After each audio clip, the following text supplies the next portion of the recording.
I love romance, I love drama, and I love emotionally damaging fictional men.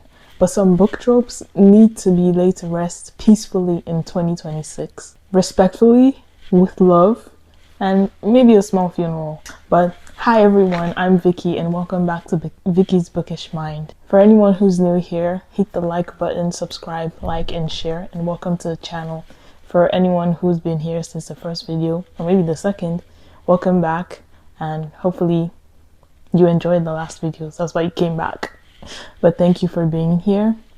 On today's video, we're going to talk about the tropes authors need to leave and let go of, because I cannot keep defending these tropes in public. They aren't working anymore. So this is all in good fun, mostly. And please don't fight me in the comments, or maybe you do, please, to help boost the algorithm. Let's get into the video. The first trope we're going to talk about today is the miscommunication trope. First of all, miscommunication. Not cute miscommunication, not dramatic, tense miscommunication, the type that could be solved in 2 minutes. That's the miscommunication I'm talking about. The one where just one conversation, just one text could solve the entire 400-page plot.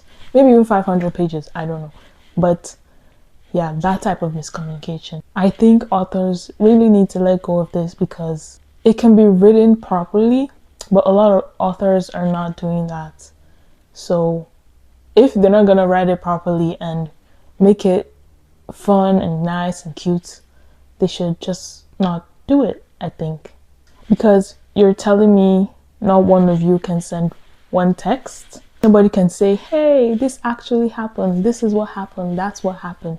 But no, we get running away, screaming, crying, internal monologues, screaming in the rain, talking in the rain. Meanwhile, I'm just sitting there like, please sit down and talk. It's not that hard. It's not that hard, guys. But yeah, I think we need to let that go.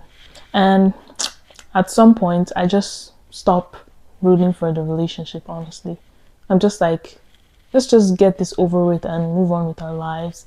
And at that point, I'm even rooting for the relationship to fail, or they should be happy separately, not together, because it doesn't make sense anymore. Because if you can't do that while the book is going on, imagine after the epilogue and all that. You're not gonna make it. What? Second is the she's not like other girls trope.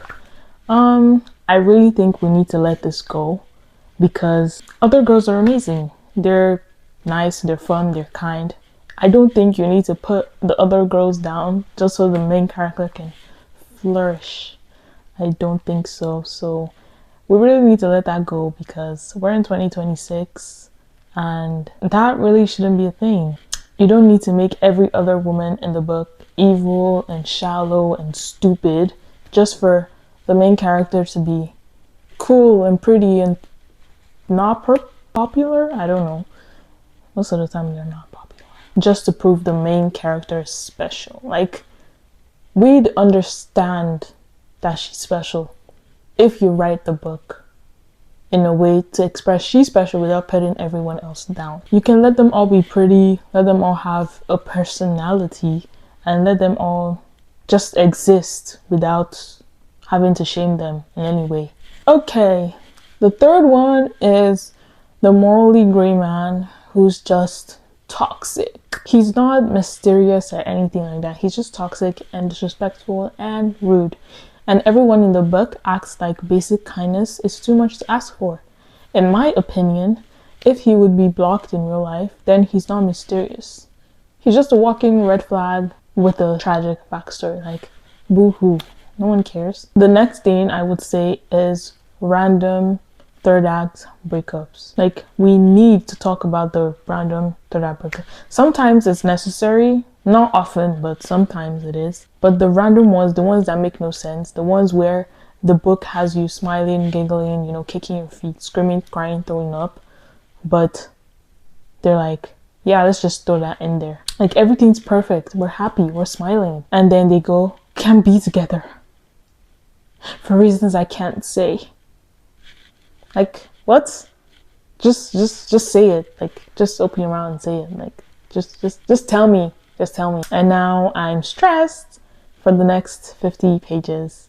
Like, your heart's going doom, doom, doom, doom. Emotional cardio, guys. We didn't sign up for this. I didn't sign up for this. This is not what I signed up for when I started the book. I started for something nice and cutesy and fun, and then you're ending it like this. Like, let's let go of it. Unless it's nice and fun and chill, I don't even think it should be in there. Just let them be happy. Stop trying to ruin good things. Next is the 500-year-old man dating a teenager. Romanticy, my love, my dear. We need boundaries because this is not normal. Frankly, it's creepy and weird and quite odd, especially in like Omegaverse, like werewolves, vampires, those type of romances. We need to cut it down a bit, because why is this ancient man who has lived through kingdoms and wars and centuries of just different things always in love with an 18-year-old? Like, you couldn't find anyone in your own century, like anyone anywhere that was born in the same time as you? No, you have to pick a freshly legal person. Like, sir, date someone from your own century. Please. Please. I'm uncomfortable now. So please do that, sir, and we would appreciate it.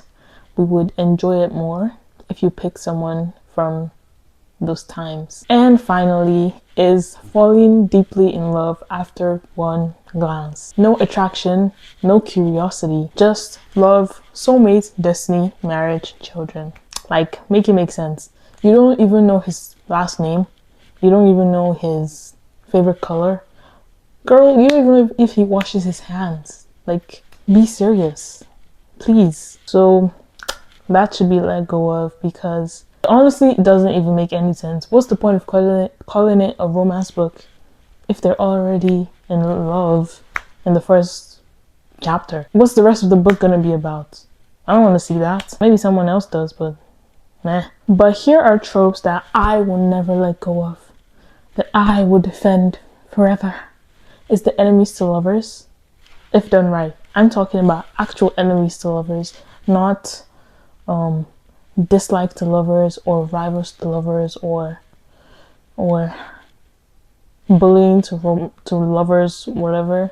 I'm talking about actual enemies to lovers. You know what I mean? Like enemies, like enemies to lovers. Those type of romances.